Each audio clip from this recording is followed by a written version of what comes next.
नमस्कार, मैं राहुल कुमार और आप देख रहे हैं मेरा जिला का खास कार्यक्रम चुनावी दंगल। जैसे कि आप लोग देख रहे हैं, आज फिर हम एक प्रत्याशी जो नगर निकाय चुनाव के लिए दावेदारी पेश कर रहे हैं भाजपा की तरफ से, संभावित प्रत्याशी हैं, उनके पास उनसे जानने की कोशिश करेंगे आखिर चुनावी दंगल में जो कदम रखे हैं किन मुद्दों के साथ में वो इस बार नगर निकाय चुनाव में टाल ठोक रहे हैं, उसी को लेकर इनसे बात करेंगे। आपको बता दूं कि उमेश कुमार शर्मा जी संभल से भाजपा के लिए टिकट मांग रहे हैं। अभी फिलहाल बीजेपी ने कोई घोषणा नहीं की है, लेकिन अपने दावेदारी सभी पेश कर रहे हैं। उसी के लिए यहाँ जानने की कोशिश करेंगे आखिर इस बार चुनाव में इनकी क्या रणनीति रहेगी। सर, मेरा जिला के खास कार्यक्रम चुनावी दंगल में पहले तो आपका स्वागत है। Thank you. आप लहजे से एक वकील हैं, एडवोकेट हैं, ऐसी क्या मन में आया कि आप वकालत के साथ साथ में राजनीति में भी कदम रख रहे हैं? मैं Umesh Kumar Sharma, senior advocate, chairman जिला सीनियर बार एसोसिएशन संभल का हूँ और मेरी प्रैक्टिस 46 साल की हो गई। जब से लेकर मैं संभल में वकालत कर रहा हूँ, मैंने समाज के अंदर बहुत ही उतार चढ़ाव देखे हैं। मैंने देखा है कि समाज में कहाँ कहाँ ऐसा है जहाँ जनता त्रस्त रहती है और नगर पालिका के किसी खास मुद्दों पर। मैं यहाँ पर ये बता दूँ कि मेरे दिमाग में सिर्फ इतनी सी बात आई है कि मैं समाज की सेवा करूँ। मैंने ये देखा है कि जहाँ पब्लिक परेशान होती है तो मेरा दिल भी परेशान होता है, एक मानवता के नाते, एक इंसानियत के नाते। तो मेरे दिमाग में ये बात आई कि जैसे लोग परेशान हैं, उनकी परेशानी हम कैसे दूर कर सकते हैं। जब तक हम पे कोई जिम्मेदारी नहीं होगी या हम जिम्मेदारी को स्वीकार नहीं करेंगे, तब तक हम किसी की सेवा उस आधार पर नहीं कर सकते जो नगर पालिका के अंदर अधिकार होते हैं।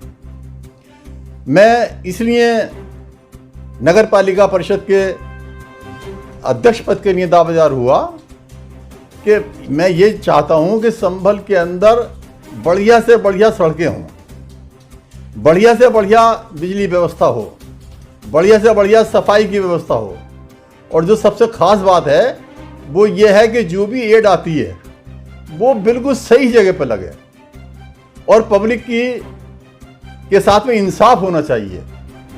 और एक बात यह है कि हमारे जो नेता हैं, श्रीमान नरेंद्र मोदी जी, अमित शाह जी हैं, राजनाथ जी हैं और हमारे योगी जी हैं, ये सब लोगों का जो प्रोग्राम है, यानी मैं इन नामों के अलावा पूरे उसके लिए कहता हूँ जितने हमारे बीजेपी के नेता लोग हैं, कार्यकर्ता हैं, इनकी जो इच्छा है या इनकी जो मर्जी है, यानी जिस आधार पर ये चाहते हैं कि समाज की उन्नति हो, समाज का विकास हो, तो मैं उसको उन नीतियों के ऊपर चलकर ये चाहता हूँ कि संभल का भी तो विकास हो। पूरे हिंदुस्तान का विकास हो रहा है या हमारे नेता लोग कर रहे हैं, लेकिन संभल में भी तो वैसे विकास होना चाहिए। विकास होना चाहिए सबके साथ में, सबको हम साथ लेके चलें। हम बिल्कुल अपने मन के अंदर ये ना सोचें कि हम किस बिरादरी के हैं, किस जाति के हैं, ना हम ये सोचें कि हम किस धर्म के हैं। हमारा काम ये सोचने का नहीं होगा। अगर मुझे नगर पालिका संभल के अध्यक्ष पद का मौका मिला तो मेरी ये मन की इच्छा है कि बिना धर्म, बिना जाति, बिना भेदभाव के हिसाब ये हमारा दोस्त है, ये हमारा दुश्मन है, कुछ नहीं। पूरी जनता सब हमारी है और हमें सबकी सेवा करनी है।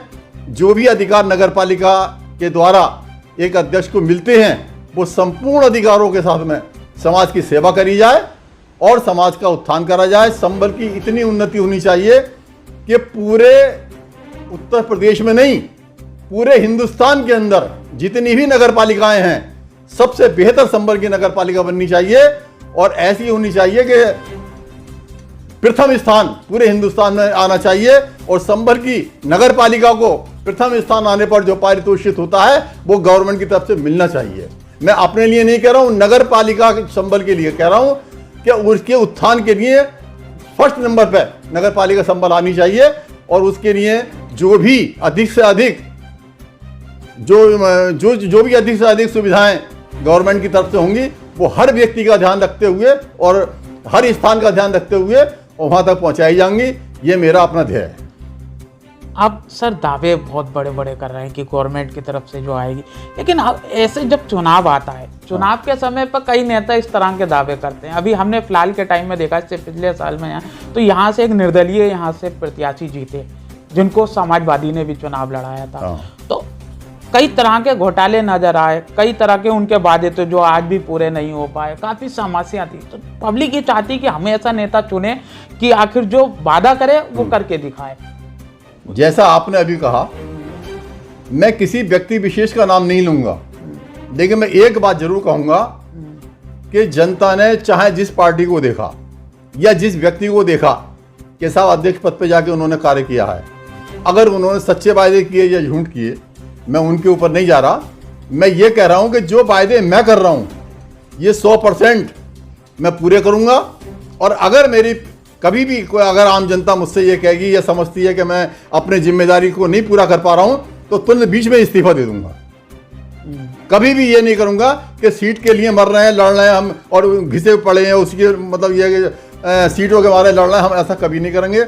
हम इंसाफ चाहते हैं, ये चाहते हैं समाज की सेवा करें, हमें कोई इसके अलावा कोई लालच नहीं है। लालची आदमी चिपकेगा सीटों से, लड़ाई झगड़े करेगा, मरने मारने को तैयार रहेगा। और हमारा उद्देश्य सिर्फ एक है कि हम समाज की सेवा करें। जितना ज़्यादा हमारे दिल और दिमाग में आएगा वो सब कुछ करेंगे और हम इसके प्रति समर्पित रहेंगे समाज की जनता के लिए। समाजवादी का ये गढ़ संबल कहा जाता है, ऐसे में लोगों का रुझान है। और यहाँ की जो समाजवादी के प्रत्याशी दावेदारी पेश कर रहे हैं, उनका कहना है कि इस बार नगर निकाय चुनाव में जो अध्यक्ष पद का यहाँ पर चुनाव होगा, उसको लेकर समाजवादी का यहाँ से प्रत्याशी जीतेगा। वो जमाने चले गए जब जनता झूठी बातों पर विश्वास करती थी और वोट दे दिया करती थी। जनता बहुत समझदार है, संभल की पढ़ी लिखी है। अब संभल की जनता समझ गई है कि हमें जाति पाति पे नहीं रहना, हम इस बिरादरी के हैं, इस जाति के हैं, ये सब खत्म। अब पूरी जनता ये जानती है कि सिर्फ एक पार्टी ऐसी है, ये जो है भाजपा, अगर इसका ही कोई प्रत्याशी जीतता है तो वही संभल का विकास कर सकता है। इस तरीके से अगर कोई दूसरी पार्टी के कोई प्रत्याशी और जीत कर आते हैं और झूठे वायदे करते हैं तो उनका सम्मान खत्म हो जाता है। अपने सम्मान की वही रक्षा कर सकता है जो कि अपने कहे हुए वादे को निभाए, उनको पूरा करे। तो इस क्या प्लानिंग है कि समाजवादी के गढ़ में से कमल निकलना चाहिए? संभल के अंदर अब ये बात नहीं है कि साहब ये हिंदू है तो इनके साथ है, मुसलमान है तो इनके साथ है। ये बात अब संभल के आदमियों के जनता के समझ में आ चुकी है और जनता ये समझ रही है कि एकमात्र एक ऐसी पार्टी भाजपा है जो अपने वायदों को निभाती है और जो कहती है वो करती है और समाज की सेवा की तरफ ध्यान देता है। ऐसा नहीं है कि किसी लालच में आके हम और इसे यहाँ पर पहुँच जाएं और जाके अपने उल्टे सीधे कुछ काम करें। कभी भी ऐसा नहीं होना चाहिए। मैं आपको एक बात बता दूं, मेरी आज तक की उम्र में संभल के अंदर किसी भी व्यक्ति ने कोई FIR, कोई दरखास्त, कोई मेरे खिलाफ मुकदमा कभी भी नहीं हुआ है। एक एप्लीकेशन भी मेरी आज तक की जिंदगी में किसी ने मेरे खिलाफ नहीं दी है। मेरा साफ सुथरा हुआ चरित्र है और साफ सुथरा मैं सोचने वाला व्यक्ति हूं। मैं ये चाहता हूं कि मैं समाज की सेवा करूं और संभल का उत्थान करा जाए और जो हमारी भाजपा की नीतियां हैं उनको लागू करा जाए।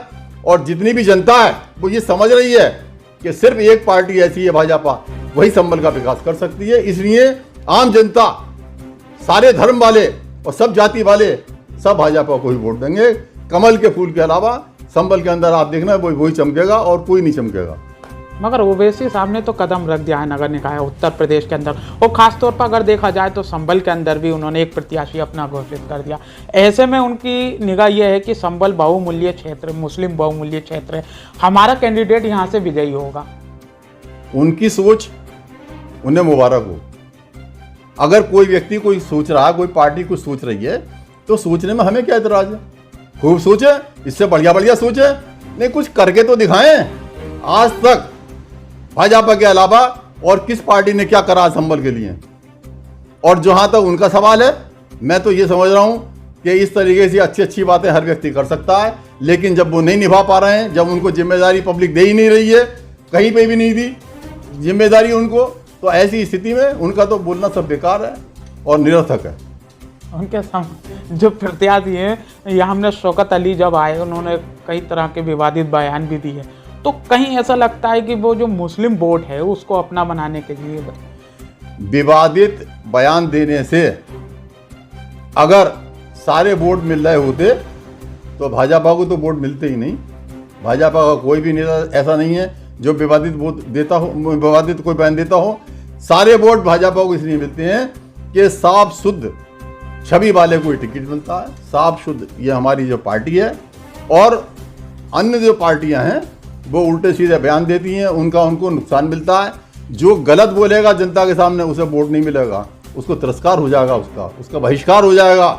इसलिए जो गंदा बोलते हैं, गलत बोलते हैं, किसी की आलोचनाएं करती हैं गलत सलत, उनसे जनता भागती है, उनको वोट नहीं मिलता, वो हारेंगे। समाज में वही जीतेगा जो सत्य बोलने वाला होगा, समाज की रामपुर की तरफ तो इशारा नहीं है आपका। मैं तो पूरे उत्तर प्रदेश को तो खैर कह ही रहा हूँ कि समाजवादी का गढ़ आप लोगों ने खत्म कर दिया है। जो एक वाकई में समाजवादी को लगता था कि हम रामपुर के सीट जो है वो काफी सुरक्षित है, लेकिन भाजपा ने वहां उस गढ़ को खत्म किया है। अब संभल में नगर निकाय चुनाव, उत्तर प्रदेश में नगर निकाय चुनाव की तैयारी, तो बीजेपी इसको सेमीफाइनल की तरह देख रही, क्योंकि आने वाला जो चुनाव है वो लोकसभा का है। तो सेमीफाइनल में क्या लगता है कि बीजेपी आपके आप देखते रहिए, उत्तर प्रदेश के अंदर सिवाय भाजपा के दूसरी पार्टी का कोई बोलबाला नहीं होगा। सारे चेयरमैन से लेके और बोर्ड से लेके जितने सदस्य हैं आप देखें तो सही, सब भाजपा से के ही आएंगे। और भाजपा ही एक ऐसी पार्टी है, समाज सब समझ चुका है कि इनको अगर हम वोट देते हैं, इनको जिम्मेदारी सौंपते हैं, तो निश्चित रूप से हमारे देश का भी और हमारे प्रदेश का भी उत्थान होगा, अन्यथा नहीं होगा। बात अगर हम करें, अभी हमने फिलहाल में एक खबर चलाई थी जिसमें हमने आपका भी एक क्लिपिंग ली थी। उसमें लगातार नगर पालिका के घोटाले हम लोग देखते हैं। हमने वो दृश्य भी लोगों तक दिखाए। हमने जहां टेंडर पास हुआ, एक और खबर चलाई थी। अगर हम वार्ड 2 की बात करें तो वहां पर नीला पानी आता है, लोगों पानी के लिए केमिकल का पानी है, लोग पीकर उसको बीमार पड़ते हैं। आखिरकार आपकी सरकार है, आपकी सरकार के अंदर ऐसी कार्रवाई नहीं हो रही है, लगातार भ्रष्टाचार की सीमा बढ़ती जा रही है। भ्रष्टाचार देख भी रहे हैं, सबूत भी हैं, कई सभासद लगातार प्रदर्शन भी करते हैं। तो ऐसे में सरकार के ऊपर भी तो जिम्मेदारी है कि अगर भ्रष्टाचार कहीं हो रहा है तो उस पर लगाम लगाई जाए। जहां तक हो रहा है सरकार कर रही है, लेकिन सरकार इस बात का ध्यान रखती है कि कोई भी भेदभाव का हम पे गलत आरोप न लगे। पूरी तरह हम स्वच्छ प्रशासन शासन करें। और किसी अगर मान लीजिए पानी गलत आ रहा है, सड़कें नहीं बनी हैं, नाले सब डूबे पड़े हैं, अगर ऐसी स्थिति है जब तो इनको वोट नहीं मिलेगा। वोट भाजपा को क्यों मिलेगा? क्योंकि इन्होंने कुछ नहीं करा। आज तक संभल का कोई विकास नहीं हुआ है, कहीं पर भी ऐसा नहीं हुआ। आप देखें साहब, हमारे यहाँ की नालियाँ देख लें और देख लें कूड़े कितने पड़े हैं। मतलब अगर हम सफाई नहीं कर रहे हैं तो हम क्या कर रहे हैं नगर पालिका के अंदर? अगर सड़कें हमारी टूटी पड़ी हैं तो हम क्या कर रहे हैं? नाले टूटे पड़े हैं तो हम कर क्या रहे हैं? ऐसे आदमियों को वोट मिल जाएगा? कोई भी पार्टी से, मैं किसी पार्टी विशेष का वो दावे कर रहे हैं कि हमने संभल के अंदर काफी विकास कराया है, नाले सिविल लाइन वगैरह हमने संभल में दी है, डोर टू डोर अभियान चलाया हमने कूड़ा कलेक्शन के लिए। ऐसे फर्जी बातें तो कोई कर लेगा। और अगर ये फर्जी बातें ना होंगी तो आउट ऑफ पिक्चर कैसे होंगे? वो आउट ऑफ पिक्चर ऐसे ही होंगे ये पार्टियां और ये कैंडिडेट जिन्होंने कुछ नहीं करा, बातें कर रहे हैं। सिर्फ अच्छी अच्छी बातें करने से शासन प्रशासन नहीं चलता, समाज की सेवा नहीं होती, कहीं की उन्नति नहीं होती, कहीं का विकास नहीं होता। विकास जब होगा जब हम जो कहेंगे वो करेंगे। और इन्होंने जो कहा वो नहीं करा, तो ये आप देख लीजिए, आप आउट ऑफ पिक्चर हो जाएंगे सब। इन्हें ना वोट मिलने हैं और ना कुर्सी मिलनी है, ना कोई जिम्मेदारी मिलनी है। और हमारी जो पार्टी है, इसी को वोट मिलेगा, यही इनको सीट मिलेगी और हमारी ही पार्टी उन्नति करेगी और विकास करेगी। और संभल को कम से कम पूरे उत्तर प्रदेश के अंदर प्रथम नंबर पर आना है। अगर हमारा कोई प्रत्याशी जो है भाजपा का ही जीत के जाता है तब। और अगर जनता ने जरा भी कहीं लापरवाही कर दी और दूसरे पक्ष का अगर पहुंच जाता है तो जैसे चल रही है गाड़ी वैसी होगी, संभल तो नरक में डूब जाएगा। ये नगर पालिका है, नरक पालिका ना बन जाए, इसलिए हम चाहते हैं कि इसमें जो है नंबर 1 पे आना चाहिए संभल, नगर पालिका की दृष्टि से। और उसका प्रशस्ति पत्र संभल के चेयरमैन को मिलना चाहिए और वो कौन देगा? वो हमारे मुख्यमंत्री और राज्यपाल। ये देंगे कि संभल की नगर पालिका नंबर 1 आती है। इसका हम ख्वाब देख रहे हैं, इसका हम सपना देख रहे हैं, और ये अगर ऊपर वाले ने चाहा तो ये पूरा होगा और साकार होकर रहेगा। आखिर 6 साल से ज़्यादा सरकार को हो गए। हमने नगर पालिका के बहुत से काम देखे। बात की जाए 5 साल में, तो जनता की जो डिमांड थी वो अभी तक पूरी नहीं हो पाई है। बहुत सी सड़कें ऐसी है जहाँ सड़क नहीं पड़ी, टेंडर पास हो चुके हैं। पानी की समस्या आज भी जस की तस है, कुछ जगहों पर वादे लगातार होते रहे। ऐसे में अगर बीजेपी आती है तो कहीं जनता ये महसूस नहीं की कि यहाँ मुस्लिम बहु क्षेत्र ज़्यादा है, वोट ना मिल पाए, तो उसके लिए क्या संदेश है? पहली बात तो आपको मैं ये बता दूं कि संभल की जनता, हिंदू, मुस्लिम, सिख, ईसाई और कोई भी जाति हो, सब भाजपा में है। इसमें ये तो आपका कहना ही गलत है कि भाजपा ना आई तो ना क्यों आएगी। 100% नहीं, 101% भाजपा का ही। ये समाजवादी वाले कहते हैं कि मुस्लिम वोट बैंक हमारा है और अब के यूपी की जनता हमारे साथ में है। अभी पता चल जाएगा, जब वोट खुलेंगे तो सब पता चल जाएगा। वो जमाने चले गए, अब फिर वही वाली बात लौट कर आ गई कि रामपुर का नज़ारा देख लेंगे कि क्या हुआ। इस तरीके से कह देना कि सारी जनता हमारी है, ये तो एक वाली पुलाव पका रहे हैं और कुछ नहीं है। अब संभल का मुसलमान भी ये समझ गया है कि संभल का जो विकास है वो जो है भाजपा ही कर सकती है, और समाजवादी पार्टी या ओवैसी साहब कोई नहीं कर सकता संभल का विकास। ओवैसी साहब का जिक्र किया तो वो कहते हैं समाजवादी की, ये तो बीजेपी की भी पार्टी है, बीजेपी को फायदा पहुंचाती है। ऐसा नहीं है, ऐसा नहीं है। वो अपने स्तर से सोच रहे हैं, हम अपने स्तर से सोचते हैं। वो भी अपना मतलब ये है कि वो एक पार्टी चला रहे हैं, हम अपनी पार्टी चला रहे हैं। ऐसा कुछ नहीं है। हाँ, इतना जरूर है कि अगर कोई आदमी झूठ बोलेगा, झूठे वायदे करेगा या काम नहीं करेगा, तो वो तो अलग को हो ही जाएगा। और जो काम करेगा वो पार्टी मतलब समाज के उत्थान करेगी, और उसी वो ही जीतेगी, और उसी के सारे कैंडिडेट जीत के जाएंगे। वो हमारी पार्टी है भाजपा। नया क्या विशेष करेंगे यहाँ की जनता के लिए? संभल की जनता के लिए सड़कें, बिजली, पानी, नाले, शिक्षा, अस्पताल, सब में पूरा सहयोग रहेगा, और टॉप क्लास संभल को हम बना के दिखाएंगे, और ये हमारा समय बताएगा कि हमने क्या करा। तो देखा, उमेश कुमार शर्मा जी का कहना है कि अगर भाजपा से मुझको टिकट मिलता है तो यहाँ से विजयी होकर मैं संभल के अंदर विकास कराऊंगा। और अब जो उत्तर प्रदेश के जो मुस्लिम वोट हैं उनको भी लेकर उन्होंने कहा कि अब जो है यहाँ का मुस्लिम यही चाहता है कि विकास अगर कोई करेगा तो वो बीजेपी करेगी। अब देखना ये होगा कि आखिर नगर निकाय चुनाव में बीजेपी कितनी सीटें लेती है और यहाँ से कौन विजयी होता है, ये तो आने वाला वक्त बताएगा। लेकिन आप देखते रहें मेरा जिला का खास कार्यक्रम चुनावी दंगल में। और भी प्रत्याशियों से बात करेंगे और जानने की कोशिश करेंगे आखिर चुनावी दंगल में उनके क्या मुद्दे हैं। संभल से मेरा जिला के लिए राहुल कुमार।